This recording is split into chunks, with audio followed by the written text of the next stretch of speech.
I would like to invite Dr. Rajan sir on stage and say.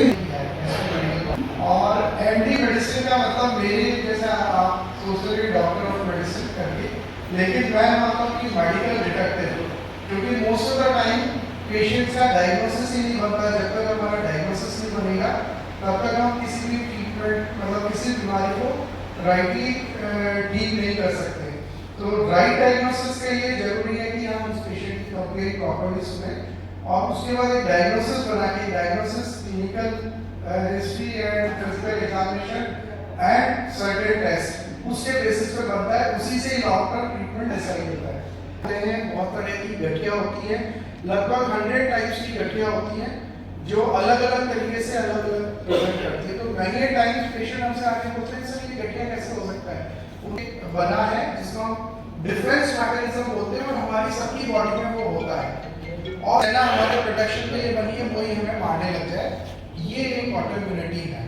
अब ये देखना है कि जैसे पेन करके आते हैं कि जॉइंट पेन हो रहा है या बैक पेन, नीचे लेग्स में पेन हो रहा है, तो इसके 3 बड़े कारण होते हैं जो हम मोटा मोटा हम उस वक्त ये सोच के करते हैं, या तो किसी कमी की वजह से, डेफिशिएंसी की वजह से, या एज रिलेटेड चेंजेस की वजह से, और इन दोनों के बीच में bones causing pain, swelling, stiffness and deformity, ये चीजें हों। गठियां जो होती हैं वो फीमेल्स में कॉमन है, वो मेल्स में भी होती है पर फीमेल्स में ज्यादा। कंट्री की तरफ बढ़ रहे हैं, हम अपनी रूट से दूर होते जा रहे हैं और खान पान में भी बिकॉज ऑफ टाइम की कमी की वजह से हम फास्ट फूड कल्चर बहुत ज्यादा आ गई है हमारी लाइफस्टाइल में।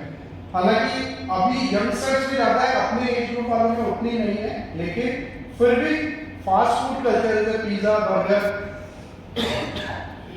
तो आपको ध्यान रखो इनमें एडल्ट्रेशन बहुत है, प्रिजर्वेटिव बहुत है, क्योंकि हम लोग तो हमारे जो बुजुर्ग हमें बताते हैं कि फ्रेश फूड खाना है और लेकिन हम किस तरह मूव करते जा रहे हैं कि इम्पॉर्टेंट फैक्टर्स हैं।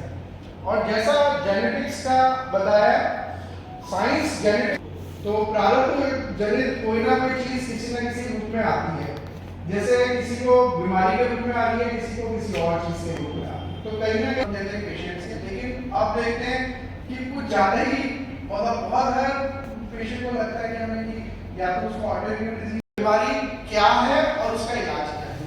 अब पेशेंट वो बोलते हैं कि साहब इसको सही करो, ऑलरेडी कहीं डैमेज हो गया, आपने अगर नुकसान कर दिया, जला दी वो चीज, तो वो वापस कैसे हो।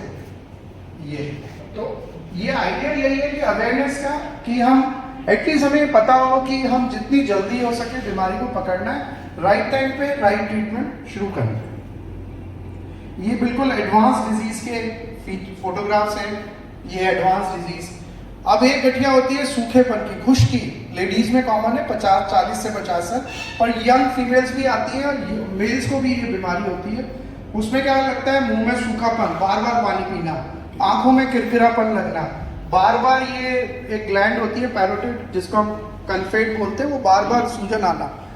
इसके अलावा दांतों का बार बार डेंटिस्ट के पास जाके डेंटल ट्रीटमेंट लेना और दांत खराब हो जाते हैं।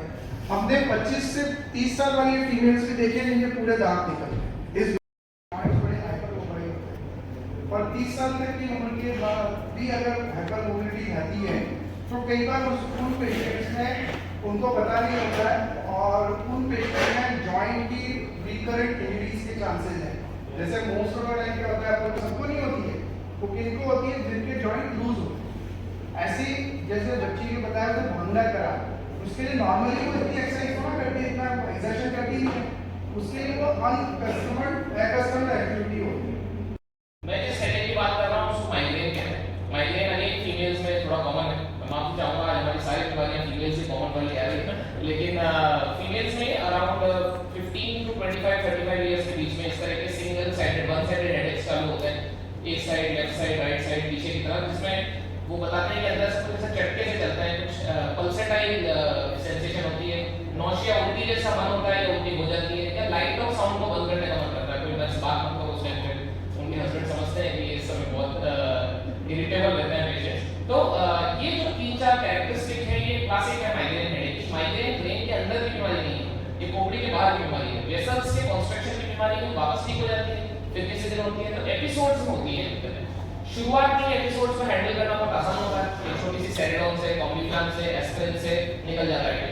पेशेंट ज़्यादा परेशान होता है अपने 30-35 की एज में जब वो दवाइयाँ काम नहीं करती। तो बेसिकली इसका इलाज लाइफस्टाइल चेंज। सर दर्द के समय ऐसा लग रहा है कि जबान थोड़ी लड़खड़ा रही है पेशेंट की, एकदम क्लियर वर्ड नहीं आ रहे, वो ब्रेन के स्ट्रोक से रिलेटेड हेडेक्स हो सकते हैं। हेडेक्स के साथ अगर मल्टीपल वॉमिट्स हो रही है, बहुत ज़्यादा प्रोजेक्टाइल दूर तक वॉमिट जा रही है, ये ब्रेन से रिलेटेड हेडेक हो सकता है। और हेडेक विद ऑल्टर्ड टॉक्स, कोई व्यक्ति बातें करनी माता जी सर दर्द के समय पे, है ना, तो ये सारे हेडेक्स रेड फ्लैग्स हैं। यहाँ पे हमको एमआरआई से नहीं चूकना है और तुरंत अंदर की जो बीमारी है उसको हमको निकालना पड़ सकता है। These are the 6 red flags: elderly headaches, headaches with vision problems, headaches with coughing, headaches with speech slurring and headaches with altered behavior।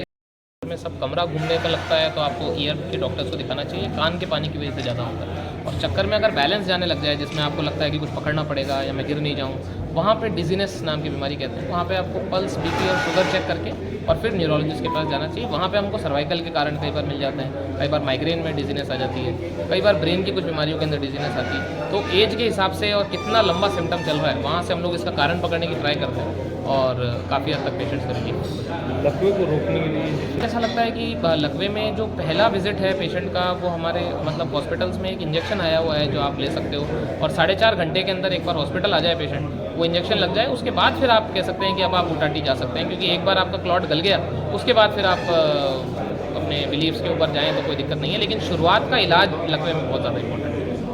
Diabetes के कारण जो है मसल शुगर पुरानी हो जाती है तो नसें कमज़ोर पड़ने लग जाती है। वहाँ पे कई बार नसों में दर्द होना, पैरों में झंझनी होना, ये सब चालू हो जाता है। पहला काम तो है शुगर कंट्रोल करें। उसके अलावा कई बार ये झंझनी के लिए दवाइयाँ भी अवेलेबल है।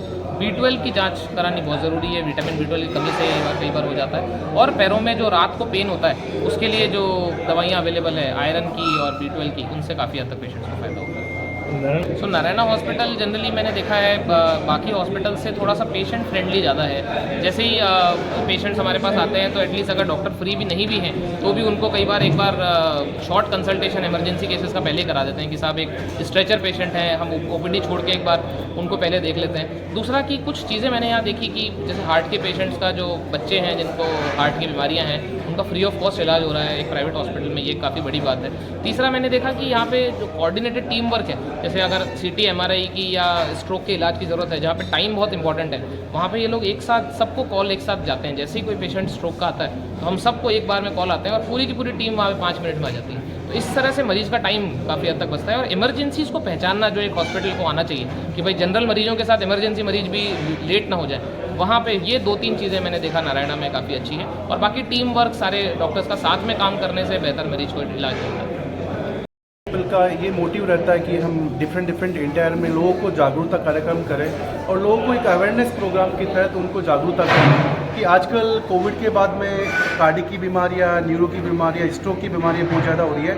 तो हमारा मेन मोटिव होता है कि लोगों को हम ज़्यादा से ज़्यादा जागरूकता करें। तो आज हमारा बीकानेर में रोटरी क्लब मिड टाउन के तहत हमने आज एक स्वास्थ्य परिचर्चा का प्रोग्राम किया। उसमें हमारे director doctor Rahul Jain as a रिवर्टोलॉजी, doctor Vaibhav Mathur as a consultant neuro physician and movement disorder के जो डॉक्टर हैं। तो हम इस तरह से प्रोग्राम डिफरेंट डिस्ट्रिक्ट्स में, एरियाज़ में करते रहते हैं।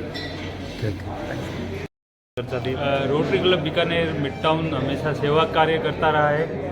सेवा कार्य के सिलसिले में नारायणा हॉस्पिटल के साथ में मिलकर स्वास्थ्य परिचर्चा का आयोजन किया गया, जिसमें डॉक्टर राहुल जैन और डॉक्टर वैभव माथुर ने अपनी सेवाएं दी।